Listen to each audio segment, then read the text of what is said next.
I think our director did a great job of the little nuances of the reality in this movie. It's something that you really think can happen, and there are a lot of nuances that I just love about this movie and the way it came out.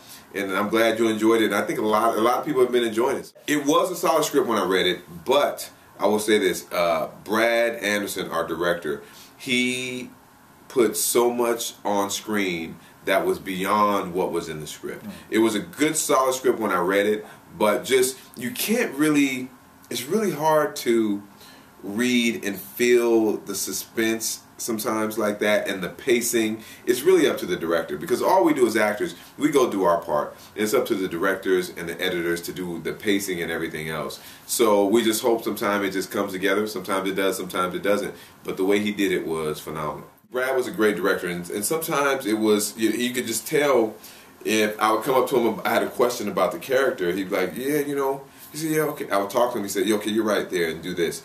But he was really in his mind, I think, just thinking about the end product. I think he was already, I felt that he was in post-production while we were in production, thinking about how he was going to edit and the nuances of the whole feel of the movie. Because, they cast us for a reason, to bring what we bring to the table as actors, and he can do his job, and that's what he did. I did do a ride-along for this. Myself and David Otunga, who's a WWE wrestler, we did a ride-along for this, and it was eye-opening because being in that patrol car and cruising around the city, you really see how people think and feel about police officers. Some people love to see them. A lot of people hate to see them.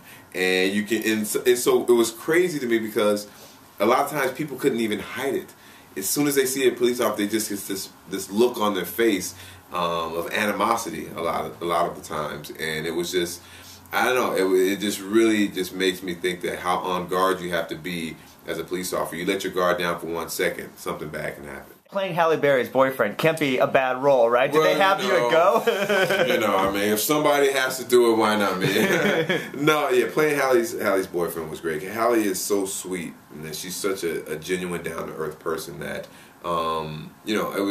she made it really, really easy. Aside from her, because sometimes, this is Hollywood. You have a lot of beautiful women in Hollywood, but once you start talking to them, they're not as beautiful, as you think. Had you worked with her before? First time. First time meeting her, and you never know what to expect. I've worked with people who, they haven't done much of anything, and they think that they've arrived. And I've done people who have arrived that want people to know that they've arrived. So you never really know what to expect from someone. But she was just so open, so sweet, and so generous that it really helped me. And that's one thing I was actually really proud of too, because most thrillers or horror movies or whatever you want to call them, you see people getting down, in the movies. Here was a nice little subtle romance thread that was throughout the movie. It was a romantic thread throughout the movie. He didn't hit you over the head with it. He didn't touch on it. It was this nice subtle thread of what our relationship is throughout the movie.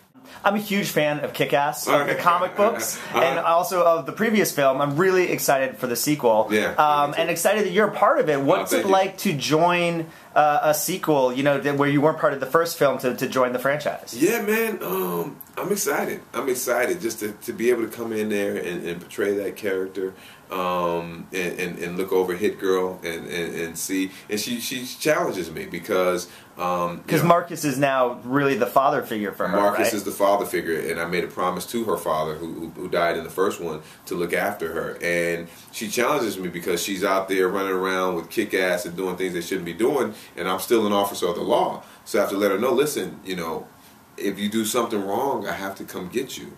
So don't do anything wrong. Just be a normal girl. I want her to be a normal girl. And you'll see what happens when the movie comes out. Is it tough coming in and playing a part that another actor played in the first film? It is. It is. And, I'm fortunate because it's a great opportunity for me.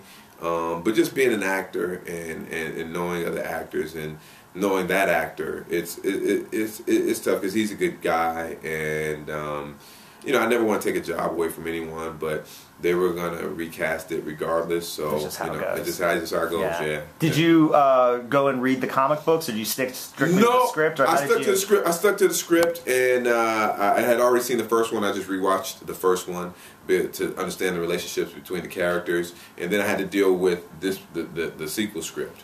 And yeah, man, it's gonna be. It's a much bigger arc for Marcus in this one. It's a much bigger arc for Marcus in this one. It definitely is, and the relationship is different, and you know, he's much more involved, you know, in the relationship. And there's a lot going on in this one too. And Jim Carrey's in it. It's just a great. I'm just glad. And how good an actress is. I mean, we're talking about Halle. I mean, Chloe is pretty amazing, right? Oh, Chloe's great. Chloe's great. She's gonna have a long career ahead of her. She's gonna have a long career, and she really kicked ass in that first one. Yeah, she really did. And she kicks ass in this one too. Excellent.